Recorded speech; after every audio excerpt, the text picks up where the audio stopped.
The Universal Mother, I would say that we definitely have to talk about this today because uh, we don't have one. It's lacking. It is. It has for some time. That figure, who would appear, that would necessarily represent caring and nurturance, right? And who might take the form of a kind of goddess, but a deity, and one that would maybe be, you know, honored or revered in some way. And certainly in the past, through these groups, hmm was right now, as I see it, we are in uh, the maiden stage of that three-part sort of cycle, kind of aging, as they would refer to it as, since there's first the maiden, the mother, and the crone, right? One is younger, one is older. Not just women, but the collective mind is in the maiden. And the maiden as sort of the nymph, but the maiden as mhm, that, person who is sexualized or would be sexualized in some way, uh, victimized, even exploited. And we've seen that. We see that through the image then. But the promoting of it as, being more revealing somewhere, right? And even pornographic. I mean, pornography is still here and just in a different sense of the word, which most people know. Before there were videos, and this sort of thing in magazines, and now we have to worry about, the deep fakes. Mm-hmm.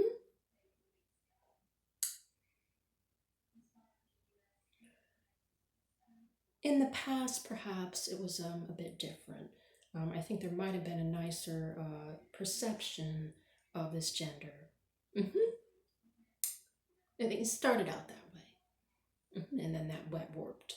But I think Venus, through the antiquity, but dating back to the Greeks, but even before in Mesopotamia, because she was worshipped there, totally represented that nurturing, um, sort of caring gesture, demonstration. She was that. Hmm She might have also represented, um, the idea of love, beauty. hmm In time, that altered, and she was nothing more than, cheapened thing that was used and presided over, these orgies in Babylon, because that's what she was used for, right? Right. Ishtar to Isis had a similar sort of, I think, path. She did, um, until she was sort of redeemed, and I guess she had been when she saved her husband, who was Tamuzi, or Osiris, from being slayed or dying, and that was by searching for his body, his body parts, since he um, was necessarily taken out by his brother, or attempted to uh, Set. hmm With effort, she was able to bring him together again, but I think not very nicely, as it nearly cost her life. Sure. hmm And Mary. I mean, obviously, we can't forget Mary, the story of Jesus. She is I think, epitomizes, something like that, nurturing, caring figure, as she gave birth to him by Immaculate Conception, as she presided over him on the cross, when he was crucified but dying, and she held him and nursed his wounds. Right, right. One of my favorites, sorry, is Minerva, but she's Athena elsewhere. She is. she kind of represents the same thing as that. She still has that nurturing, caring capacity about her, but she is sort of uh, the conscience of the people, and she's the one that steers them in the right direction. Mm-hmm. She would do this. Whether it's Arachne, who claims to be, superior and the greatest, artist that ever was, and transforming her into a spider, or whether it's Medusa that's carrying on with Neptune, right? And is turned into a hideous monster, beast, with snakes. Mm-hmm. Wherever she shows up, she's going to bring about law and order. And a true mother would do that, wouldn't she? Yes, a true mother would say this is the way to go, versus that. Mm-hmm. But would reprimand you, but reprimand you sort of lovingly. Mm-hmm. Yeah. Um,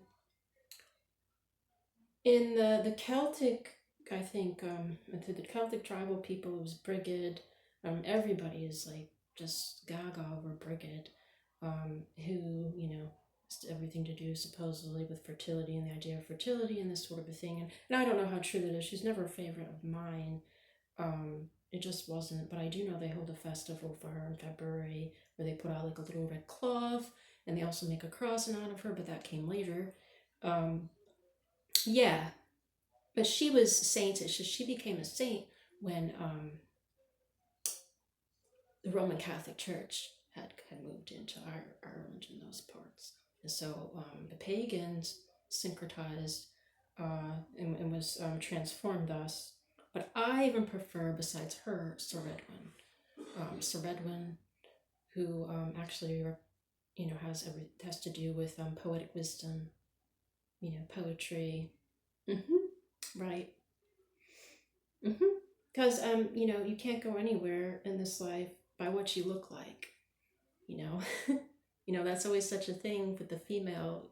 Your image isn't going to be enough. It's here. It's going to make a difference. Mm-hmm. And even to the next generation, the people that you were raising. Right. Right. Who can we look to in this time to to not necessarily replace something like this universal mother then, but you know, have us reconnect and in a sense connect again. Mm-hmm.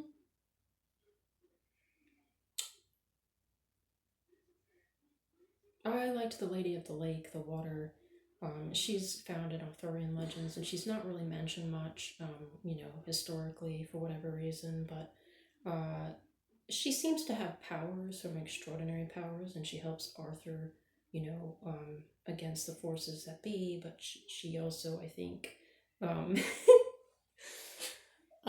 rejects the advances of Merlin, the wizard. Mm-hmm. But she sprung from, all of the seas. Mm-hmm. She just kind of the conception of her has me think of that idea of nurturance, of love. You know, it does through emotion, I guess, through memory. Mm-hmm.